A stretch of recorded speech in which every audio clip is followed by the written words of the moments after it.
नमस्कार आप सभी का मेरे पिंटू स्मार्ट चैनल में। मेरा नाम पिंटू हेला है और आज हम क्लास करेंगे करंट अफेयर्स का। सॉरी दोस्तों, थोड़ा डिले हुआ क्योंकि थोड़ा काम था इसी वजह से। तो चलिए शुभारंभ करते हैं आज के क्लास का। तो करंट अफेयर्स 2022 12 23। तो आज 22 दिसंबर है 2023। चलिए आपका क्या करंट अफेयर्स है हम आज पढ़ते हैं। पहला पॉइंट बहुत इंपॉर्टेंट है इस विषय से क्योंकि आईएमएफ ने भारत को धमकी दी है डेट मनी के लिए।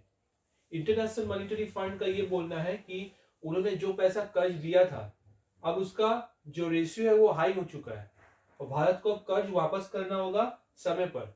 क्योंकि यदि देखा जाए जीडीपी अगर हम लोग का 100% है तो 81% डेट रेशियो है। तो डेट रेशियो जिस हिसाब से बढ़ रहा है उसी हिसाब से जीडीपी का इनकम नहीं हो रहा है। इसी वजह से भारत को आईएमएफ ने कहा है कि आप हमारा कर्ज वापस दें और इकोनॉमी को स्टेबल बनाने में मददगार साबित हो। तो ये बहुत इंपॉर्टेंट है क्योंकि जीडीपी टू डेट रेशियो कहीं ना कहीं एक स्टेबल होना चाहिए देशों के लिए, सभी देशों के लिए, सिर्फ इंडिया के लिए नहीं, सभी के लिए। लेकिन आईएमएफ में ये देखा है कि जीडीपी का कुछ रेशियो शेयर उतना बड़ा नहीं है करीबी साल में, और जिस हिसाब से डेट रेशियो बढ़ रहा है हो सकता है ये 81-100 को क्रॉस कर जाए या इक्वल हो जाए, तो इकोनॉमिक स्टेबल फिर नहीं होगा। इसी वजह से आईएमएफ ने भारत को चेताया इस वजह से। एक और इम्पोर्टेंट पॉइंट जो कि परीक्षा में बहुत बार पूछे जाते हैं, that is reports publish by IMF. IMF द्वारा क्या क्या रिपोर्ट्स पब्लिश होती हैं। तो वो दो रिपोर्ट्स है दोस्तों जो कि बहुत वाइटल है, that is global financial stability report और वर्ल्ड इकोनॉमिक आउटलुक। ये दो बहुत जाने माने तरह के मैगजीन है या रिपोर्ट्स आप बोल सकते हैं जो आईएमएफ हर साल पब्लिश करती है। चलते हैं अपने दूसरे पॉइंट की तरफ। WHO prequalifies a malaria vaccine by Serum Institute named R21। You know that the WHO, the World Health Organization, pre-qualifies a malaria vaccine. Previously, we have malaria vaccine named something else, but really this time by the Serum Institute it is launched and the name is R21. So it is very important to note that WHO pre-qualifies this kind of a vaccine in a very serious note. तो जो malaria vaccine serum institute द्वारा बनाया गया है उसका नाम रखा गया है R21। नेक्स्ट पॉइंट है Bengaluru airport wins award at UNESCO 2023 prize.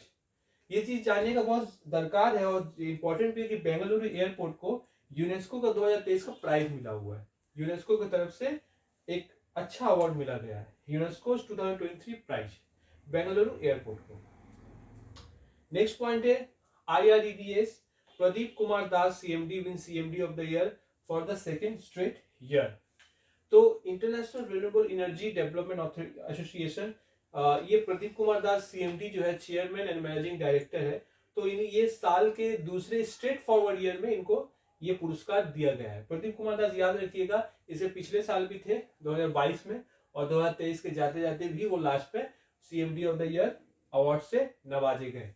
तो ये रहा दोस्तों आज तक का करंट अफेयर्स। बहुत वाइटल करंट अफेयर्स नोट्स है, इसको आप एक नोट करके बनाते चलिए।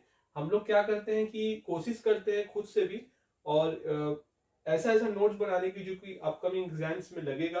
बहुत जरूरी है याद रखना, समझना, और करंट अफेयर्स तो बहुत ही जरूरी है क्योंकि आप आसपास क्या हो रहा है इससे भी आप तालमेल बना सकते हैं। तो इट वेरी इंपॉर्टेंट। अच्छा, एक और बात, कल जो मैंने अब से मैं जो क्वेश्चन पूछूंगा उसका आंसर मैं नेक्स्ट वीडियो में दिया करूंगा। जैसे कि प्रीवियसली मैंने क्लास में क्वेश्चन किया था, वो क्वेश्चन था आप लोगों को अगर याद हो कि स्विफ्ट का फुल फॉर्म क्या है, SWIFT का फुल फॉर्म क्या है। तो आज मैं उसका आंसर बताने जा रहा हूं।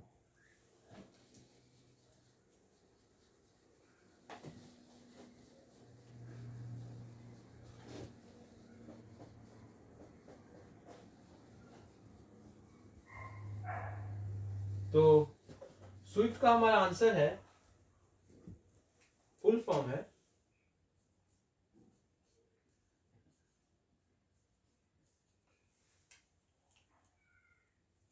Society for world wide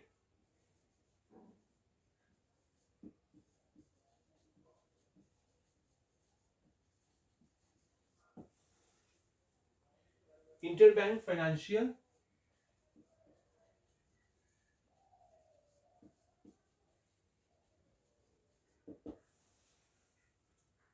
telecommunications.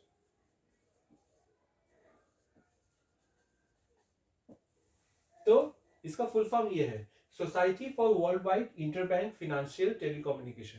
ये सारे बैंकों में आप देख सकते हैं स्विफ्ट कोड हमेशा रहता है। आप बैंक के पासबुक के फर्स्ट पेज में देखिएगा, इसका जिक्र हमेशा रहता है।